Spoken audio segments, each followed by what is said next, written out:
Hello beautiful souls, ನಿಮಗೆ mistake mirror Kannada ಚಾನಲ್ಗೆ ಸ್ವಾಗತ. ಇವತ್ತು ಯಾವ ಥರ ರೀಡಿಂಗ್ ಮಾಡ್ತಿದ್ದೀನಿ ಅಂತ ಹೇಳಿದ್ರೆ, ನಿಮ್ಮ ಮನಸ್ಸಲ್ಲಿರೋ ಆತಂಕಗಳಿಗೆ ಏನು ರೀಸನ್, ಏನಿದೆ ರೀಸನ್, ಅಥವಾ ಬೇರೆ ಪರ್ಸನ್ನ ಅಥವಾ ಏನು ಅಂತ ನೋಡೋಣ. ಸೊ ಅದರಿಂದ ಹೊರಗಡೆ ಬರೋದೇನಾದರೂ ಸಣ್ಣ ಪುಟ್ಟ ರೆಮಿಡೀಸ್ ಏನಾದರೂ ಮಾಡಬಹುದಾ, ಅಥವಾ ಇದು ನೀವಾಗಿಯೇ ಕ್ರಿಯೇಟ್ ಮಾಡ್ಕೊಂಡಿರೋದನ್ನು ಯಾವ ಥರ ಯಾವುದರಿಂದ ಬಂದಿದೆ ಅಂತ ನೋಡೋಣ. ಸೊ ಇದೊಂದು ಜನರಲ್ ರೀಡಿಂಗ್ ಆಗಿರುತ್ತೆ, ಮತ್ತು ಇದೊಂದು ಟೈಮ್ಲೆಸ್ ರೀಡಿಂಗ್. ಸೊ ನೋಡೋಣ. Page of pentacles, okay, 7 pentacles, cups, 2 of wands, ace of cups, 10 of swords. Okay, ಈ ಪ್ರೆಸೆಂಟ್ ನಿಮ್ಮ ಎನರ್ಜಿ ಏನು ಅಂತ ಹೇಳಿದರೆ, ಕೆಲವೊಬ್ಬರು ಏನು ಮಾಡ್ತಾ ಇದ್ದಾರೆ ಅಂದರೆ, ನಿಮ್ಮ ಕೈಯಲ್ಲಿರೋ ದುಡ್ಡನ್ನ ಬಿಟ್ಟು ಓಕೆ ಇನ್ನೂ ಸಿಕ್ಕಿಲ್ವಲ್ಲ ಅನ್ನೋ ಥರ ಇದು. ನೀವು ಆಲ್ರೆಡಿ ಕೊಟ್ಟಿದ್ದೀರ ದುಡ್ಡನ್ನು, ಅದು ನಿಮ್ಮ ಕೈಗೆ ಇನ್ನೂ ಬರ್ತಿಲ್ಲ. ಸೊ ಅದ್ರ ಮೇಲೆ ನೀವು ಫೋಕಸ್ ಮಾಡ್ತಾ ಇದ್ದೀರಾ. ಸೊ ಅದರಿಂದ ನಿಮಗೆ ಓಕೆ ಸಾಲ ಇದಾಗ್ತಿಲ್ಲ, ಅದನ್ನು ನಂಬಿಕೊಂಡು ನೀವು ಥರ್ಡ್ ಪರ್ಸನ್ ಹತ್ರ ತೊಗೊಂಡ್ಬಿಟ್ಟು ನಂಬಿ ಸಾಲ ಕೊಟ್ಟಿದ್ದೀರಾ ಇನ್ನೊಬ್ಬರಿಗೆ. ಥರ್ಡ್ ಪರ್ಸನ್ ಹತ್ರ ತೊಗೊಂಡು ನಿಮ್ಮ ಫ್ರೆಂಡ್ ಅಂತ ನೀವು ಕೊಟ್ಟಿದ್ದೀರಾ, ಬಟ್ ಅಲ್ಲೇನಾಗಿದೆ ಅಂದರೆ ಅವ್ರು ಇನ್ನೂ ರಿಟರ್ನ್ ಮಾಡ್ತಿಲ್ಲ ಅನ್ನೋ ಟೆನ್ಷನಲ್ಲಿ ನೀವು ಇನ್ನೂ ಇದ್ದೀರಾ. ಸೊ ಅದರಿಂದ ಏನಾಗ್ತಿದೆ ನಿಮಗೆ, ಸೊ ಏನು ಮಾಡಬೇಕು ಮುಂದೆ, ಈ ಕಡೆನೂ ಹೇಳಂಗಿಲ್ಲ, ಆ ಕಡೆನೂ ಹೇಳಂಗಿಲ್ಲ ಅನ್ನೋ ಥರ ನೀವು ಸಿಚುವೇಶನಲ್ಲಿ ಸಿಕ್ಕಾಕೊಂಡಿರ. ಅದು ನಿಮಗೆ ತುಂಬ ಬೇಕಾಗಿರೋ ಪರ್ಸನ್ ಥರ ಕಾಣಿಸ್ತಾ ಇದೆ. ಸೊ ಅದರಿಂದ ನೀವು ತುಂಬಾ ಟೆನ್ಷನ್ ಮಾಡ್ಕೊತಾ ಇದ್ದೀರಾ. ಆಮೇಲೆ ಇನ್ನೊಂದು ಬರೋದಾದರೆ ಎಮೋಷನ್ಸ್ ಬಗ್ಗೆ ತುಂಬಾ ಕಾನ್ಸಂಟ್ರೇಟ್ ಮಾಡಿ, ಅಯ್ಯೋ ನನ್ನ ಮಕ್ಕಳು ಹಿಂಗೆ ಮಾಡಿಬಿಟ್ರು, ಅಯ್ಯೋ ನನ್ನ ಹೆಂಡತಿ ಹಿಂಗೆ ಮಾಡಿಬಿಟ್ಲು, ನನ್ನ ಹಸ್ಬೆಂಡ್ ಹಿಂಗೆ ಮಾಡಿಬಿಟ್ರು ಅನ್ನೋ ಥರ ಎಮೋಷನ್ಸ್ ಕೈಯಲ್ಲಿ ನಿಮ್ಮ ಬುದ್ಧಿನ ನೀವು ಕೊಟ್ಬಿಡ್ತಾ ಇದ್ದೀರಾ. ಇದರಿಂದ ತುಂಬಾ ಲಾಸ್ ಆಗುತ್ತೆ ನಿಮಗೆ. ಹೇಗೆ ಅಂತ ಹೇಳಿದರೆ, ನಿಮ್ಮ ಮೆಂಟಲ್ ಸ್ಟೇಟ್ ಕಂಪ್ಲೀಟಾಗಿ ಹೋಗಿಬಿಡುತ್ತೆ, ನೀವು ಎಮೋಷನ್ಸ್ ಕೈಯಲ್ಲಿ ನಿಮ್ಮ ಲೈಫ್ನ ಕೊಟ್ಬಿಟ್ರೆ ಅನ್ನೋ ಥರ ತೋರಿಸ್ತಾ ಇದೆ. ಆಮೇಲೆ ಇನ್ನೂ ಕೆಲವರು ಲೈಫಲ್ಲಿ ದೊಡ್ಡ ಡಿಸಿಷನ್ ತೊಗೊಳಕ್ಕೆ ರೆಡಿ ಆಗಿದ್ದೀರಾ. ಸೊ ಇಲ್ಲಿ ನೀವು ಥಿಂಕ್ ಮಾಡ್ತಿದ್ದೀರಾ, ಸೊ ಇದಕ್ಕೆ ಹೋಗ್ಲಾ ಅದಕ್ಕೆ ಹೋಗ್ಲಾ, ಓಕೆ ಏನು ಮಾಡಲಿ ಅನ್ನೋ ಥರ ಒಂದು ಡೈಲಮದಲ್ಲಿದ್ದೀರಾ. ಓಕೆ ಅದು ಮಾಡಲಾ ಇದು ಮಾಡಲಾ ಅನ್ನೋ ಒಂದು ಕನ್ಫ್ಯೂಷನಲ್ಲಿದ್ದೀರಾ. ಸೊ ಆ ಕನ್ಫ್ಯೂಷನ್ ಹೋಗಿಸ್ಬೇಕು ಅಂತ ಹೇಳಿದ್ರೆ, ನೀವು ಏನು ಮಾಡಬೇಕು ಅಂತ ಹೇಳಿದ್ರೆ, ಒಂದು ಸ್ವಲ್ಪ ಹೊತ್ತು ಕೂತ್ಕೊಂಡು ಧ್ಯಾನ ಮಾಡಿ ನೀವು ಯಾವುದು ಸರಿ ಅನಿಸುತ್ತೆ, ಲಾಂಗ್ ಟರ್ಮಿಗೆ ಅಥವಾ ನಿಮ್ಮ ಫ್ಯಾಮಿಲಿಗೆ ಸ್ಟೇಬಲ್ ಆಗಿರೋದು ಯಾವುದು ಅನ್ನೋ ಥರ ನೋಡಿಬಿಟ್ಟು ನೀವು ಡಿಸಿಷನ್ ತೊಗೋಬೇಕಾಗುತ್ತೆ. ಸೊ ಇನ್ನೊಂದೇನು ಅಂತ ಹೇಳಿದ್ರೆ, ಲೈಫಲ್ಲಿ ಒಂದು ಮೇಜರ್ ಆಗಿರೋ ಚೇಂಜಸ್ ನಿಮ್ಮ ಲೈಫಲ್ಲಿ ಬರೋ ಒಂದು ಚಾನ್ಸಸ್ ಕಾಣಿಸ್ತಾ ಇದೆ, ಒಂದು ದೊಡ್ಡ ಟ್ರಾನ್ಸ್ಫಾರ್ಮೇಷನ್. ಅದು ಹೇಗಾದರೂ ಆಗಿರ್ಬೋದು, in positive way or in negative way. ಇದರಲ್ಲಿ ಹೇಳಬೇಕು ಅಂತ ಹೇಳಿದ್ರೆ, ನೀವು ಕೆಲವರಿಗೆ ಅನ್ಎಕ್ಸ್ಪೆಕ್ಟೆಡ್ ಮನಿ ಸಿಗೋ ಚಾನ್ಸಸ್ ಕಾಣಿಸ್ತಾ ಇದೆ. ಸೊ ಅದು ಅಲ್ಲದೆ ನೀವು ಏನು ಮಾಡ್ತಿದ್ದೀರಾ ಅಂತ ಹೇಳಿದ್ರೆ, ನೀವೇನೋ ಒಂದು ಗಿಲ್ಟಲ್ಲಿ ಬಿದ್ದಿದ್ದೀರಾ. ಸೊ ಆ ಗಿಲ್ಟ್ ಏನು ಮಾಡ್ತಿದೆ ನಿಮಗೆ ಅಂತ ಹೇಳಿದ್ರೆ, ಸೊ ನಾನು ಹಿಂಗೆ ಮಾಡಬಾರ್ದಿತ್ತು ನಿಮ್ಮನ್ನು ನೀವೇ ಹರ್ಟ್ ಮಾಡ್ಕೊತಾ ಇದ್ದೀರಾ. ನೀವು ಯಾರಿಗೆ ಹರ್ಟ್ ಮಾಡಿದಾರೋ ಅವರೇ ನಿಮ್ಮನ್ನು ಫರ್ಗಿವ್ ಮಾಡಿ ಕ್ಷಮಿಸ್ಬಿಟ್ಟು ನಿಮ್ಮನ್ನು ಆ್ಯಕ್ಸೆಪ್ಟ್ ಮಾಡಿದ್ದಾರೆ. ಆದರೆ ಓಕೆ ನಾನು ಹಿಂಗೆ ಮಾಡಿಬಿಟ್ನಲ್ಲ ಅನ್ನೋ ಗಿಲ್ಟ್ ಇದೆಯಲ್ಲ, ಸೊ ಇದರಿಂದ ನೀವು ತುಂಬಾ ಹರ್ಟ್ ಆಗ್ತಾ ಇದ್ದೀರಾ. ಸೊ ಇದರಿಂದ ಎಲ್ಲೂ ಹೋಗಲ್ಲ.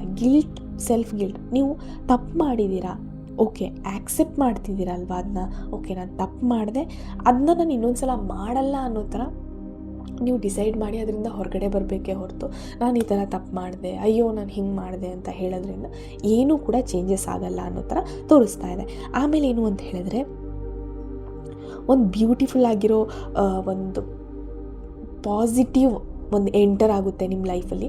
ಅದು ಎಂಟರ್ ಆದಮೇಲೆ ನಿಮ್ಮ ಲೈಫ್ ಕಂಪ್ಲೀಟಾಗಿ ಚೇಂಜ್ ಆಗುತ್ತೆ ಅನ್ನೋ ಎನರ್ಜಿ ತೋರಿಸ್ತಿದೆ. ಏನು ಅಂತ ಹೇಳಿದ್ರೆ, ಫೈನಾನ್ಷಿಯಲಿ ಕೆಲವೊಬ್ಬರಿಗೆ ಸಾಲದಿಂದನೇ ನಿಮ್ಗೆ ತುಂಬಾ ಟೆನ್ಷನ್, ಅದಲ್ಲದೆ ನಿಮಗೆ ಫಿನಾನ್ಷಿಯಲಿ ನಿಮ್ಗೆ ನಾರ್ಮಲಾಗಿ ಚೆನ್ನಾಗಿ ಹೋಗ್ತಿದೆ. ಸೊ ನೀವು ಕೊಟ್ಟಿರೋ ಮಾತು, ಇವಾಗ ನೀವು ಒಬ್ರ ಹತ್ರ ತೊಗೊಂಡ್ಬಿಟ್ಟು ಕೊಟ್ಟಿದ್ದಲ್ವ ದುಡ್ಡು, ಸೊ ಅಲ್ಲಿ ನೀವು ಕೊಟ್ಟಿರೋ ಮಾತು ಉಳ್ಸೋಕೆ ಆಗಿಲ್ವಲ್ಲ ಅನ್ನೋ ಥರ ನಿಮ್ಮನ್ನು ನೀವೇ ಹರ್ಟ್ ಮಾಡ್ಕೊತಾ ಇದ್ದೀರಾ. ಬಟ್ ಮನಿ ವೈಸ್ ನಿಮ್ಮ ಕೈಯಲ್ಲಿ ಚೆನ್ನಾಗೇ ಇದೆ, ಆ ಥರದ್ದೇನಿಲ್ಲ. ಬಟ್ ನೀವು ಮಧ್ಯದಲ್ಲಿ ಮೀಡಿಯೇಟರ್ ಆಗಿ ಕೊಟ್ಬಿಟ್ಟು ತಪ್ಪು ಮಾಡಿಬಿಟ್ನಲ್ಲ ಅನ್ನೋ ತುಂಬ ಬೇಜಾರು ನಿಮ್ಗೆ ಕಾಡಿಸ್ತಿದೆ. ಎಮೋಷನ್ ವಿಷಯದಲ್ಲಿ ಹೇಳಬೇಕು ಅಂತ ಹೇಳಿದರೆ, ಸೊ ಅವ್ರು ತುಂಬಾ ಹರ್ಟ್ ಮಾಡಿದ್ರು ನಿಮಗೆ. ಸೊ ಆದ್ರೂ ನೀವು ಅವ್ರನ್ನ ಕ್ಷಮಿಸ್ಬಿಟ್ಟು ಓಕೆ ಪರವಾಗಿಲ್ಲ ಅಂತ ಇಷ್ಟು ದಿನ ಬಟ್ ಇವಾಗ ಏನು ಮಾಡಿದ್ದೀರಾ ನೀವು?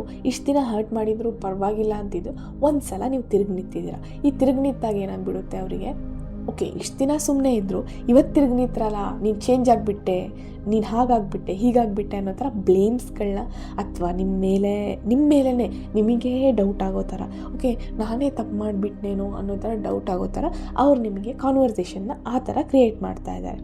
ಸೊ ಅದರಿಂದ ನೀವೇನು ಮಾಡಬೇಕು ಅಂತ ಹೇಳಿದರೆ, ಸೊ ಇಟ್ಸ್ ಓಕೆ, ನೀವು ಆ್ಯಕ್ಸೆಪ್ಟ್ ಮಾಡಿದ್ದೀರಾ, ಇವಾಗ ಎಷ್ಟು ಅಂತ ತಡ್ಕೋಬಹುದು ಒಂದು ಮನುಷ್ಯ, ಅದಕ್ಕಿಂತ ಜಾಸ್ತಿನೇ ತಡ್ಕೊಂಡು ಒಂದು ತಾಯಿ ಥರ ನೀವು ತಾಯಿ ಹಂಗೆ ಅಲ್ವಾ, ಮಕ್ಳು ಏನೇ ಮಾಡಿದ್ರು ಓಕೆ ಮಗು ಅಂತಲೇ ಇರುತ್ತೆ. ಸೊ ಆ ಥರ ತಡ್ಕೊಂಡಿದ್ದೀರಾ. ಆ ಥರ ತಡ್ಕೊಂಡಿರುವಾಗ ಅದನ್ನು ಅರ್ಥ ಮಾಡ್ಕೊಳ್ದೆ ಅವ್ರು ಹಂಗೆ ಮಾಡಿದ್ರೆ ಅದು ನಾಟ್ ಫೇರ್ ಅಲ್ವಾ. ಸೊ ನೀವು ಮಾಡಿರೋದ್ರಲ್ಲಿ ಏನೂ ತಪ್ಪಿಲ್ಲ, ನಿಮ್ಮನ್ನು ನೀವು ಆ್ಯಕ್ಸೆಪ್ಟ್ ಮಾಡ್ಕೊಳ್ಳಿ. ಇಟ್ಸ್ ಓಕೆ ಆ್ಯಕ್ಸೆಪ್ಟ್ ಮಾಡ್ಕೊಳ್ಳಿ, ನಿಮ್ಮನ್ನು ನೀವು ಫರ್ಗಿವ್ ಮಾಡಿ. Self love is ultimate love. So ನಿಮ್ಮನ್ನು ನೀವು ಲವ್ ಮಾಡಿ. ಸುಮ್ಮನೆ ಆ ಮಾತುಗಳು, ಓಕೆ ನಾನು ಅವ್ರು ಹೇಳಿದ್ರು ಅನ್ನೋದನ್ನ ನೀವು ಸುಮ್ಮನೆ ಚುಚ್ಕೋತಾ ಇದ್ದೀರಾ, ಆ ಮಾತುಗಳನ್ನ, ಎಮೋಷನ್ಸ್ಗಳನ್ನೆಲ್ಲ. ಸೊ ಅದರಿಂದ ನೀವು ಹೊರಗಡೆ ಬರಲೇಬೇಕಾಗುತ್ತೆ. ಇನ್ನೊಂದೇನು ಹೇಳಬೇಕು ಅಂತ ಹೇಳಿದರೆ, ಇದರಲ್ಲಿ ಮೇಯ್ನಾಗಿ ಸಮ್ ಅಬ್ಸ್ಟ್ಯಾಕಲ್ಸ್ ಬರುತ್ತೆ. ಅದೇ ಎಮೋಷನ್ ವಿಷಯದಲ್ಲೇ ಹೇಳಬೇಕು ಅಂದರೆ, ಫ್ಯಾಮಿಲಿಯಲ್ಲಿ ಸ್ವಲ್ಪ ಆ ಕಡೆ ಈ ಕಡೆ ಆಗ್ಬೋದು. ಇವಾಗ ತುಂಬ ಹಳೆ ಫ್ಯಾಮಿಲಿಯವರು ಅವ್ರದ್ದು ರಿಯೂನಿಯನ್ ಕೂಡ ಆಗ್ಬೋದು. ನೀವು ತುಂಬ ವರ್ಷದಿಂದ ನೋಡದೇ ಇರೋ ಫೇಸ್ಗಳಾಗಲಿ, ಅಂದರೆ ನಿಮ್ಮ ಫ್ರೆಂಡ್ಸ್ ಆಗಲಿ ಅಥವಾ ಫ್ಯಾಮಿಲಿ ಆಗಲಿ ರಿಯೂನಿಯನ್ ಚಾನ್ಸಸ್ ಕೂಡ ಕಾಣಿಸ್ತಾ ಇದೆ. ನೀವು ಏನು ಮಾಡ್ತೀರಾ ಅಂದರೆ, ಒಂದು ಟ್ರಾವೆಲಿಂಗ್ ಎನರ್ಜಿ ಕೂಡ ಇದೆ. ಸೊ ಇದು ನೀವು ಡಿಸೈಡ್ ಮಾಡಿದ್ರೆ ಒಂದು ಬ್ಯೂಟಿಫುಲ್ ಆಗಿರೋ ಟ್ರಾವೆಲ್ ನಿಮ್ಮ ಫ್ಯಾಮಿಲಿ ಜೊತೆ ಹೋಗೋ ಚಾನ್ಸಸ್ ಎಲ್ಲನೂ ಕಾಣಿಸ್ತಾ ಇದೆ. ಆಮೇಲೆ ಏನು ಅಂತ ಹೇಳಿದ್ರೆ, ಎಮೋಷನ್ಸ್ನ ರಾಂಗ್ ಪರ್ಸನ್ ಮೇಲೆ ಪವರ್ ಮಾಡಬೇಡಿ. ಅಂದರೆ ನೀವು ಏನು ಮಾಡ್ತಾ ಇದ್ದೀರಾ ಅಂತ ಹೇಳಿದ್ರೆ, ಅವ್ರು ನಿಮ್ಮ ಎಮೋಷನ್ಸ್ಗೆ ಬೆಲೆನೇ ಕೊಡ್ತಿಲ್ಲ ಅಂಥವ್ರಿಗೆ ಹೋಗಿ, ಇವಾಗ ಅವ್ರಿಗೆ ಪ್ರೀತಿ ಅಂದ್ರೇ ಏನೂ ಗೊತ್ತಿಲ್ಲ, ಅವ್ರ ಹತ್ರ ಹೋಗಿ ನೀವು ಪ್ರೀತಿಯಿಂದ ಮಾತಾಡಿ ಅಥವಾ ಅವ್ರನ್ನ ಕನ್ವಿನ್ಸ್ ಮಾಡೋಕ್ಕೆ ಹೋಗಿ ಅದು ಚಾನ್ಸೇ ಇಲ್ಲ. ಸೊ ಅವ್ರಿಗೆ ಎಮೋಷನ್ ಲೆಸ್ ಇರೋರ ಹತ್ರ ನೀವು ಎಮೋಷನ್ಸ್ನ ಪವರ್ ಮಾಡಬೇಡಿ ಅನ್ನೋ ಥರ ತೋರಿಸ್ತಾ ಇದೆ. ಆಮೇಲೆ ಏನು ತೋರಿಸ್ತಾ ಇದೆ ಅಂತ ಹೇಳಿದ್ರೆ, ನಿಮ್ಮ ಏನಿದ್ದೀರಾ ಸಾಲ, ಕೆಲವೊಬ್ಬರು ಎನರ್ಜಿ ಏನಿದೆ ಅಂತ ಹೇಳಿದರೆ, ನೀವೇನೋ ಮಿಸ್ ಮಾಡ್ತಾ ಇದ್ದೀರಾ. ನೀವು ಸಾಲದಲ್ಲಿದ್ದರೆ ನೀವು ಏನೋ ಮಿಸ್ ಮಾಡ್ತೀವಿ, ನಿಮ್ಮ ಕೈಯಲ್ಲೇ ಇದೆ, ಅದು ತೀರಿಸೋ ಶಕ್ತಿನೂ ನಿಮ್ಮ ಕೈಯಲ್ಲಿದೆ. ಸೊ ಅದ್ರ ಮೇಲೆ ಫೋಕಸ್ ಮಾಡಿ. ಅಯ್ಯೋ ನನ್ನ ಅದು ಸಾಲದ ಮೇಲೆ ಫೋಕಸ್ ಮಾಡಬೇಡಿ. ಅಬಂಡೆನ್ಸ್ ಕ್ರಿಯೇಟ್ ಮಾಡ್ತಾ ಇದ್ದೀನಿ, ನನ್ನ ಕೈಯಲ್ಲಿ ತುಂಬಾ ದುಡ್ಡಿದೆ ಅನ್ನೋ ಥರ ಮೈಂಡ್ ಸೆಟ್ನ ಕ್ರಿಯೇಟ್ ಮಾಡಿ. ಹೇಗಾದರೂ ದುಡ್ಡು ಬಂದು ಸೇರುತ್ತೆ. ಸಾಲದ ಮೇಲೆ ಫೋಕಸ್ ಮಾಡಿದ್ರೆ ಅಬಂಡೆನ್ಸ್ ಮೇಲೆ ಫೋಕಸ್ ಮಾಡಿ. ಆವಾಗ ಏನಾಗುತ್ತೆ, ತುಂಬ ದುಡ್ಡು ಬರುತ್ತೆ, ನಿಮ್ಮ ಕೈಯಲ್ಲೂ ದುಡ್ಡಿರುತ್ತೆ, ನೀವು ನಿಮ್ದು ಏನಿದೆ ಅದನ್ನು ತೀರಿಸ್ಲೂಬಹುದು. ಸೊ ಅದ್ರ ಮೇಲೆ ಫೋಕಸ್ ಮಾಡಿ. ಆಮೇಲೆ ಏನು ಅಂತ ಹೇಳಿದ್ರೆ, ಒಂದು ಟೀನೇಜ್ ಮಕ್ಕಳು ಆ ಥರ ಏನಾದರೂ ಇದ್ದರೆ, ಸೊ ಅವ್ರು ಸ್ವಲ್ಪ ಅವರಿಂದ ದುಡ್ಡು ಖರ್ಚಾಗೋ ಸಾಧ್ಯತೆಗಳು ಕೂಡ ಕಾಣಿಸ್ತಾ ಇದೆ. ಸೊ ಅವ್ರು ಏನು ಮಾಡ್ತಾರೆ ಅಂತ ಹೇಳಿದರೆ, ಅವರಿಂದ ಇಂಟೆನ್ಷನಲಿ ಆಗಿರ್ಬೋದು ಅಥವಾ ಅನ್ಇಂಟೆನ್ಷನಲಿನೇ ಆಗಿರ್ಬೋದು. ಸೊ ಅವರಿಂದ ಸ್ವಲ್ಪ ದುಡ್ಡು ಏನು ಹೇಳ್ಬೋದು, ಅದಕ್ಕೆ ಒಂದು ಕೇರ್ಲೆಸ್ನೆಸ್ಸಿಂದ ದುಡ್ಡು ಖರ್ಚಾಗೋ ಸಾಧ್ಯತೆ ಇದೆ ಅಂತ ತೋರಿಸ್ತಾ ಇದೆ. ಸೊ ನೀವೇನು ಮಾಡಬೇಕು ಅಂದರೆ, ನೀಟಾಗಿ ಗೈಡ್ ಮಾಡಿ, ಸ್ವಲ್ಪ ನೋಡ್ಕೊಳ್ಳಿ.